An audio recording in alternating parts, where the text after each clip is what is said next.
Santa Clarita's hometown station, AM 1220, KHTS.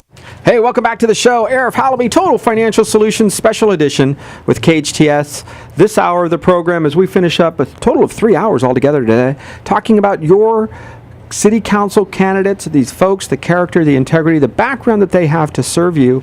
Is it time to make a change? Is it time to continue what we're doing? Is it time to modify things? Look, this is your vote, folks. I want you to be involved. This is very important for you to make the decisions for the folks that represent you. And we're talking to Miss Marcia McLean. Marcia is a city council candidate currently on the city council. Marcia, tell us a little bit about what you're doing now on city council. Well, right now I am the mayor pro tem, and I hopefully will be mayor this coming December.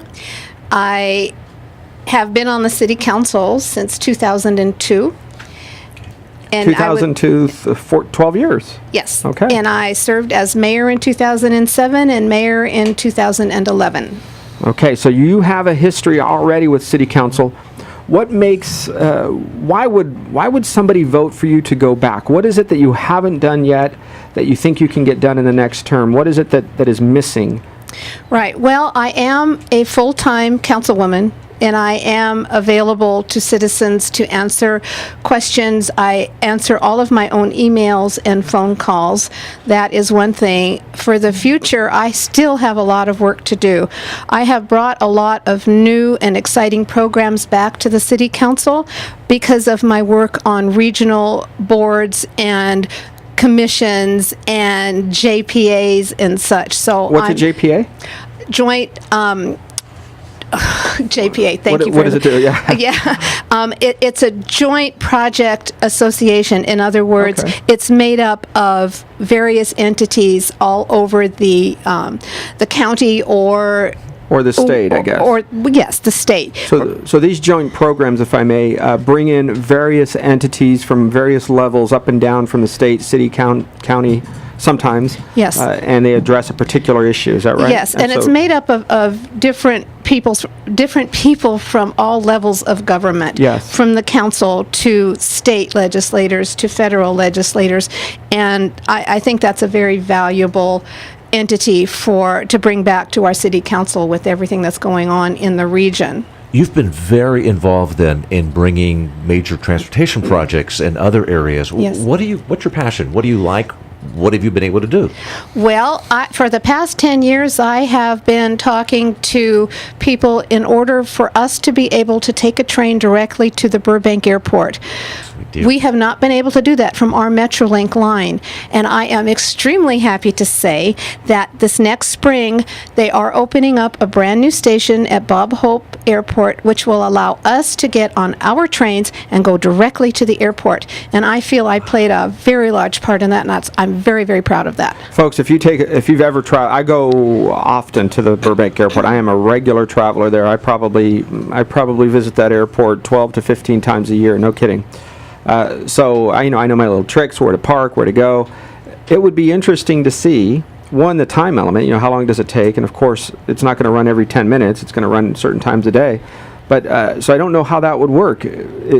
People have flights that leave every 5 minutes. So what? Well, I'm very happy to say that once that station is open, that I have been told, and I will not stop until that happens, that we will have many more frequent trains, because it's up to, if the Bob Hope Burbank Airport wants to accommodate people, we're going to have more trains, and I've been told that will happen. Yeah, parking is an issue there, I can tell you, sometimes. At the airport? Yeah. Well, I'm also happy to say that they have a great new regional project that they're building right now, which will ensure much more parking availability, because they want to make it a regional center. Yeah, very regional nice. transportation And center. you've been involved with transportation issues related to crossing the valley and also with seniors. Talk about that and your passion there. Of course, our residents need to be able to get to where they want to go when they want to get there, and our bus transportation system has been enhanced. We do our seniors ride free on our buses. There are also ways for a senior who is homebound or has a problem to call the city and to get transportation to and from where they need to go. And it also works through the senior center. That's very important. Marcia, your time on city council, I want to know, what are the character traits that you look at for the people around you in your past business dealings? Because I know I believe you were a small business owner sometime And past. we are. Yep. Still. So the people that you choose around you, what are some of those things that you would say, I need them to have these traits? I believe in an open, transparent government where people feel comfortable being able to contact their local government. That's one of the great things about being a city. You have 5 city council members, and they are accessible for you. The thing I also want to do in the future is, most people know that they can email me or phone call me or our city council, but a lot of people don't realize that. And when I'm out and about and I'm speaking to people in the grocery store or someplace where they feel frustrated, they don't know where to go or what to do to get an answer, I give them my card. I say, here is my home phone number, here is my email. Email me exactly what your concern is, and I will pass it on and make sure that you get an answer and get responded to. And I think that's hugely important, and that's what I believe in, and that's what I think our local government should be able to give to our residents. Being in local government, Marcia, you've had to make decisions. Some of those decisions have consequences, sometimes not good ones. What are some of the toughest, give me 1 or 2 toughest decisions you've had to make, the impact of others, what kind of things you went through in your mind when you were contemplating which way to go on that decision? Right. Well, we've had a very controversial issue come up, and when something comes to me, I like to look at both sides of it. I look at the pros and I look at the cons, and I make a decision that I feel that I need to make in order to benefit the majority of our residents. And that has been throughout my career in government and on the city council. The issue that you're probably alluding to just recently is a billboard solution. And we would be taking down 62 really ugly billboards along Railroad Avenue and putting up 3 digital billboards on the freeway in areas that does not impact any open space or any resident. And I feel that's a trade-off that is worth making, because we will be getting between $400,000 and $600,000 per year, and I put a condition in the contract that must go to community programs, our seniors, our arts, our youth, and community centers and such. So that money will be coming back every single year.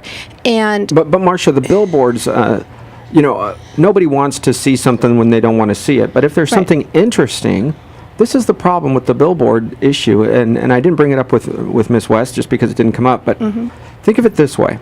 There is no reason for a local business to advertise on the 5 freeway. Virtually no reason. But that is most of the, maybe, I don't know what percentage, but when I drive on Railroad every day back and Right, forth to the right. office, most of those are local businesses. can I disagree with you? Yeah, tell me, because that's just an Absolutely. observation. Well, there is a percentage taken of the local businesses who advertise on Railroad and the others that are from big billboard companies, and a very small percentage is actually local business.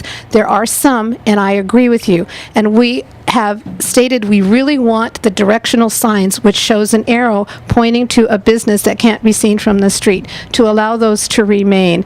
We have set up a small business marketing committee, $30,000 per year, to help our businesses to advertise. And Where will they advertise, though? The small business that advertises, there's a chiropractor, there's a yoga shop. I see these places. Well, most of the Nobody's gonna go people, on the 5 most of freeway the, gonna- well, actually, most of the people that travel to and from and get off here and live here will be able to see those advertisements on those digital billboards along the freeway. And I believe truly that we are giving them not us, because we're not in the billboard business, but Metro, who will be allowing them to advertise at a large discount, and will be making sure that they can advertise on those boards at the same level that they are paying right now on Railroad Avenue. So we are taking 62 signs down that shine into people's bedrooms right now and putting up 3 along the freeways, Yeah. which will not shine into people's homes. All right. So, Well, folks, a lot of issues. I love it, Miss Marcia McLean, Mayor Pro Tem, running for your city council. Passionate issues, guys. Things that are happening. If it matters to you, you need to vote accordingly. I can tell you both sides of the issues. I see it. I feel it. We drive it every day. I want you to focus on two things. These are people putting themselves out there for your vote. Miss Marcia McLean, currently Mayor Pro Tem, full-time city council person, serving you. That's what she's all about. Thanks for joining us.